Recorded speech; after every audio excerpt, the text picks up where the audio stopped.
ध्यान से सुनिएगा। शौहर बीवी से झगड़ा क्यों करता है, ये दिखा रहा हूं। वो कहता है यार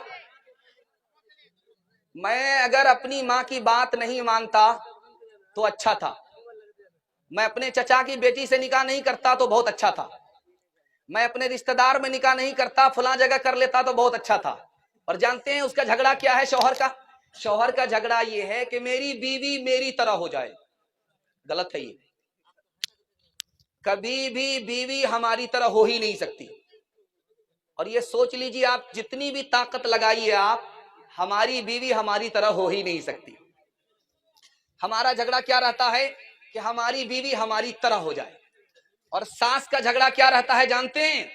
ये मेरे घर का पैसा अपने माँ बाप के यहां भेज रही है, बदगुमानी है। ये मेरे बेटे पर हुकूमत कर रही है, बदगुमानी है। मैं इस घर की मालिक हूं, मेरी बहू मेरे घर की मालिक नहीं है। इसकी वजह से सास का झगड़ा रहता है। और बहू का झगड़ा क्या रहता है? जल्दी से आपका जलसा निकल रहा है, बिल्कुल बैठ जाइए, जलसा आपका निकल रहा है, दुआ तक आपका जलसा पहुंच गया है। ध्यान से सुनिएगा। बहू का क्या झगड़ा रहता है कि मुझे बाप ने रानी बना करके भेजा है, मैं किसी की नौकरानी नहीं हूं, अगर आज दब गई ये लोग जिंदगी भर दबाएंगे। और ननद का भुजाई से क्या झगड़ा रहता है कि ये भाभी मुझको रोकने वाली कौन होती है, टोकने वाली कौन होती है, मेरी मर्जी है, मैं जहां जाऊं, जिससे बात करूं, जहां से आऊं, ये भाभी मुझे टोकने वाली कौन होती है। अब देखिए झगड़ा कैसे खत्म होगा, सुनने के लिए आप लोग तैयार हैं? झगड़ा खत्म करने के लिए तैयार हैं? हाथ उठा दीजिए। बेटी की तरफदारी में दामाद को जेल भेजेंगे, हाथ उठाइए। इंशाल्लाह बिल्कुल सही जा रहा है। ये देखिए इस पर भी कोई ना कोई हाथ उठा रहा है। जरा ध्यान से सुनिएगा।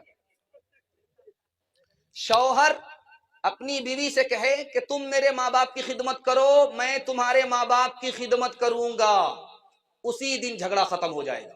आप तजर्बा करके देख लीजिए। अगर बीवी का झगड़ा शौहर से होता है, शौहर का झगड़ा बीवी से होता है, तो शौहर अपनी बीवी से कह दे कि यार आज के बाद मैं तुम्हारे माँ बाप की खिदमत करूंगा, तुम मेरे माँ बाप की खिदमत करो, उसी दिन झगड़ा खत्म हो जाएगा। भाभी को ननद अपनी बड़ी बहन समझ ले, और भाभी अपनी ननद को ननद नहीं छोटी बहन समझ ले, झगड़ा उसी दिन खत्म हो जाएगा। सास अपनी बहू को जिस दिन अपनी बेटी मान लिया, उसी दिन झगड़ा खत्म हो जाएगा। बहू जिस दिन अपनी सास को सास नहीं बल्कि मां समझ लिया, उसी दिन झगड़ा खत्म हो जाएगा। एक औरत आई तावीज लेने के लिए, तो आमिल साहब ने पूछा कि क्यों तावीज लेना चाहती हो? कहा मेरा शौहर मुझको डांटता बहुत है, मारता बहुत है। तो कहा एक काम करो, मैं पानी पढ़ देता हूं, जब भी तुम्हारा शौहर गाली बोले तुम मुंह में पानी रख करके बैठ जाना, कुछ नहीं बोलना। तो जब भी झगड़ा हो मियाँ बीवी में, तो औरत जल्दी से जाए, झट से पानी निकाले, तो 4 घोंट लेकर के बैठ जाए, झगड़ा खत्म। चूंकि आमिल साहब को समझ में आ गया कि उसका हाथ चलता होगा, इसकी जबान चलती होगी। जिस दिन उसका हाथ चलना बंद हो गया, इसकी जबान चलना बंद हो गई, वही दिन वो घर जो टूटा फूटा है वो जन्नत बन जाएगा। सास के यहां दामाद आया, दामाद आकर के बैठा हुआ है कि आज मुर्गा मिलेगा खाने के लिए। सास चालाक थी, एक दिन मुर्गा खिलाएंगे, रोज दामाद खाने के लिए आएगा।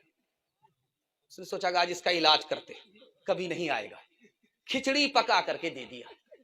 अब दामाद ने जो देखा खिचड़ी, तो सर में दर्द हो गया। तो सास को कहता है डांट करके, ये मेहमान खाना है कि जेल खाना है, मैं दामाद हूं या कैदी हूं? खिचड़ी दे दिया। तो सास बड़ी चालाक थी, उसने कहा बेटा खिचड़ी को बुरा भला मत कहो, ये खिचड़ी बहुत अच्छी ग़िज़ा होती है, अमीर भी खा लेते हैं, गरीब भी खा लेते हैं, किसी का पेट खराब नहीं होता। समझ में आ गया मुर्गा बचाने की प्लानिंग है। तो दामाद ने कहा कि अम्मा खिचड़ी तो खिला रही हो, लेकिन घी तो ला करके दो। अब बुढ़िया जो छुपा करके घी रखा था, ला करके ढक्कन खोला तो हाथ में हरकत थी, घी ज्यादा पड़ गया। अब बुढ़िया को लालच हो गया कि सारा घी तो दामाद ही खा जाएगा। मंतिक से बुढ़िया ने कहा कि बेटा अकेले खाओगे बरकत नहीं होगी, साथ में शामिल कर लो, बरकत ही बरकत होगी। समझ में आ गया ये पूरा खिला नहीं सकती है, ये खाने देगी नहीं। तो कहा तो आप तो मेरी माँ हो, खा लो साथ में। बुढ़िया ने प्लेट को देखा तो दामाद की तरफ घी ज्यादा है, अपनी तरफ कम है। दिमाग लगाया इस घी को टानना है अपनी तरफ। अब बेटा मैं तुमसे नाराज हूं, तुमने मेरी बेटी को फला महीना में फला हफ्ते में ये दुख दिया है, ये दुख दिया है, ये दुख दिया है, सारा घी इधर टान लिया। दामाद भी उसी सास का था, समझ में आ गया कि ये बुढ़िया बहुत चालाक है। तो दामाद ने कहा कि अम्मा, कौवे से ज्यादा कौवे का बच्चा चालाक होता है।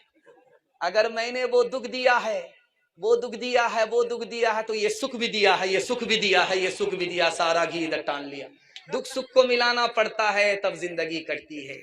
जो न देखा न सुना है वो हुआ करता है, जो न देखा न सुना है वो हुआ करता है। अब तो बेपर का परिंदा भी उड़ा करता है। गालियां कोई, दुआ कोई दिया करता है। अपना हर शख्स का किरदार हुआ करता है। अपने घर में भी सुकून से नहीं रह पाता मैं, अपने घर में भी सुकून से नहीं रह पाता मैं। रोज घर में मेरे तूफान उठा करता है, रोज घर में मेरे तूफान उठा करता है।